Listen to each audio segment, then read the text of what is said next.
এবার নজর রাখবো যে খবরের দিকে। মুখ্যমন্ত্রীর যেমনটা ঘোষণা, সেই ঘোষণা মতোই বঞ্চিতদের টাকা 100 দিনের বঞ্চিতদের টাকা দেওয়ার প্রক্রিয়া শুরু হয়ে গিয়েছে। ইতিমধ্যে অ্যাডভাইজারি জারি করলো রাজ্যের পঞ্চায়েত দপ্তর।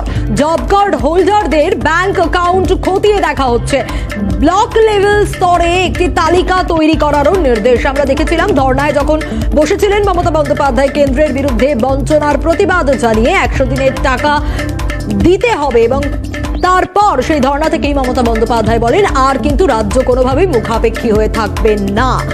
টাকা দেওয়া হবে 21শে ফেব্রুয়ারির মধ্যে। 21শে ফেব্রুয়ারি 21 লক্ষ মানুষের অ্যাকাউন্টে টাকা পৌঁছে যাবে যারা 100 দিনের কাজ করেছে। কিন্তু যে অভিযোগগুলো উঠে আসছে, ক্যাগের রিপোর্ট যা বলছে তাতে 1-2 কোটি টাকা দুর্নীতির অভিযোগ তো একেবারেই নয়, 2 লক্ষ কোটি টাকা দুর্নীতির অভিযোগ রয়েছে। কিভাবে সরকারি টাকা দেবে দিয়ে দেওয়া যাচ্ছে না, চাকরি প্রার্থীরা রাস্তায় বসে রয়েছে, নানা প্রশ্ন কিন্তু বিরোধীদের তরফ থেকে, নানা প্রশ্ন সাধারণ মানুষের তরফ থেকে উঠে আসছে। বিপ্লব চক্রবর্তী আমাদের প্রতিনিধি রয়েছেন আমাদের সঙ্গে টেলিফোনে। বিপ্লবের কাছ থেকেই বাকিটা জানবো। বিপ্লব, 100 দিনে বঞ্চিতদের টাকা দেওয়ার প্রক্রিয়াও তো শুরু হয়ে গেল, অ্যাডভাইজারি জারি করলো রাজ্যের পঞ্চায়েত দপ্তর। বিপ্লব, শোনা যাচ্ছে? হ্যাঁ সোনিয়া, প্রশ্নটা একবার জিজ্ঞেস করবো তোমার কাছে।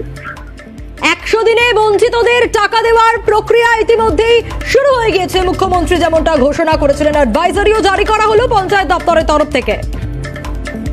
একদমই, দেখো যে মুখ্যমন্ত্রী মমতা বন্দ্যোপাধ্যায় তিনি ধর্ণা মঞ্চে রীতিমতো ঘোষণা করেছিলেন যে যেহেতু বকেয়া রয়েছে 100 দিনের কাজের টাকা কেন্দ্র সরকার দিচ্ছে না, এবং সেই টাকা রাজ্য সরকার নিজের থেকেই দেবে, এবং 100 দিনের কাজের টাকা থেকে যাতে বঞ্চিত না হয় এই মানুষগুলো, তার জন্য কিন্তু রাজ্য সরকারের এই টাকা দেবে এমনটাই ঘোষণা করেছিল মুখ্যমন্ত্রী।